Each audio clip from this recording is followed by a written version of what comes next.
వేసవి వేడిపై దాడి చల్లటి రిఫ్రెషింగ్ స్టాప్ తో హాయి. భూపాలపల్లిలో తెలంగాణ డిప్యూటీ సీఎం భట్టి విక్రమార్క మాట్లాడుతారు. ఇప్పుడు లైవ్ చూద్దాం.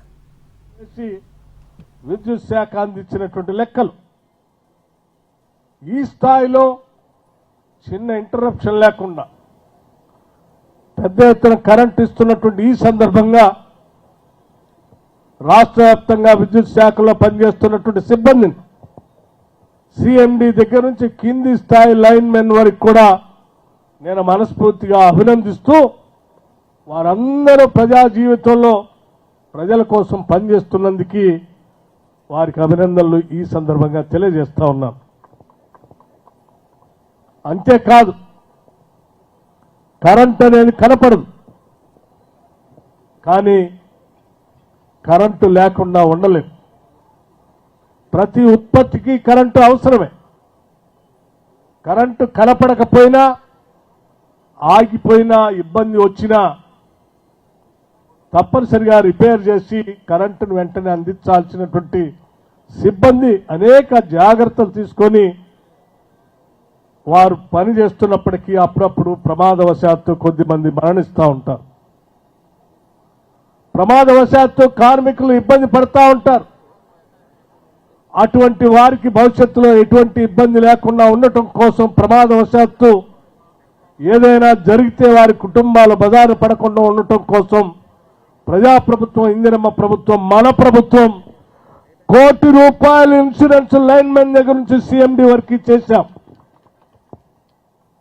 ఇది ప్రభుత్వం యొక్క నిబద్ధత, ఈ ప్రభుత్వంలో పనిచేసే కార్మికుల గురించి. అంతేకాదు, రాష్ట్ర వ్యాప్తంగా ఉన్నటువంటి రైతాంగ సోదరులకి ఈరోజు పెద్ద ఎత్తున ఉచిత వ్యవసాయ పంపు సెట్లకి 29 లక్షల పంపు సెట్లకి ఉచితంగా కరెంట్ ఇస్తా ఉన్నాం.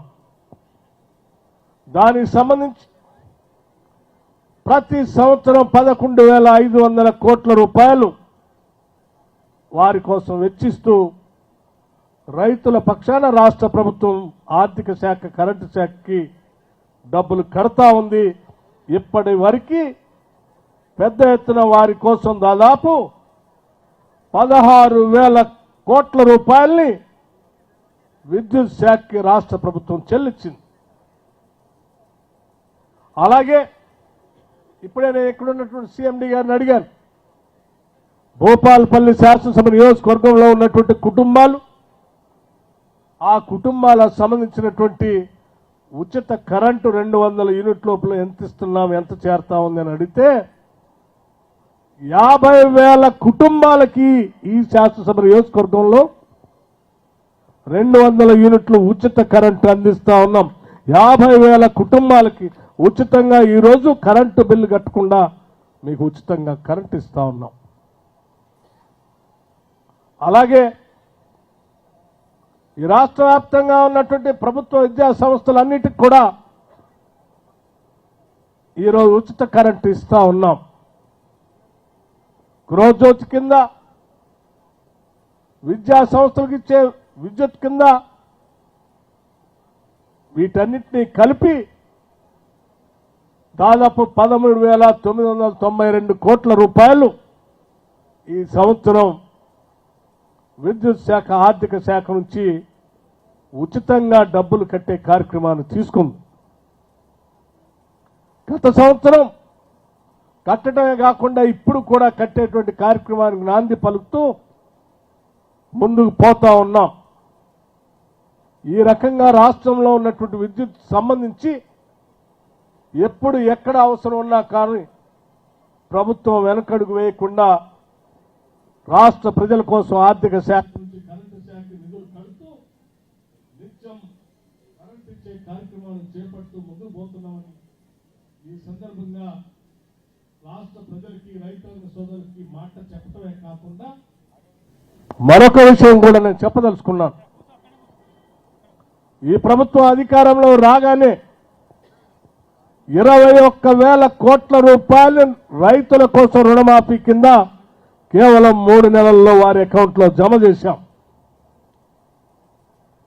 రైతు భరోసా కింద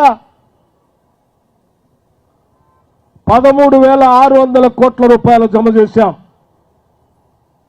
ఇప్పుడు తిరిగి నిన్ననే హైదరాబాద్లో రాష్ట్ర ముఖ్యమంత్రి రేవంత్ రెడ్డి గారి సమక్షంలో వారి ఆధ్వర్యంలో ఆర్థిక శాఖ నుంచి ఈ రాష్ట్రంలో ఉన్నటువంటి రైతాంగ సోదరులందరికీ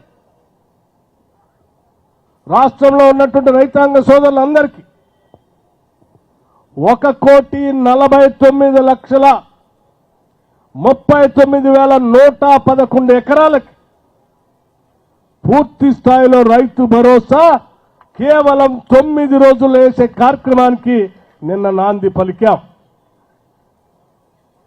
9 రోజుల్లో 9,000 కోట్ల రూపాయల్ని బహుశా ఈ దేశ చరిత్రలో ఏ రాష్ట్రంలో కూడా 9 రోజుల్లో కేవలం 9 రోజుల్లో 9,000 కోట్ల రూపాయల్ని రైతుల అకౌంట్లో వేసినటువంటి చరిత్ర ఈ దేశంలో ఎక్కడా లేదు. మొట్టమొదటిసారి ఇందిరమ్మ ప్రభుత్వం, ప్రజా ప్రభుత్వం ఈరోజు రాష్ట్రంలో జరుగుతాం.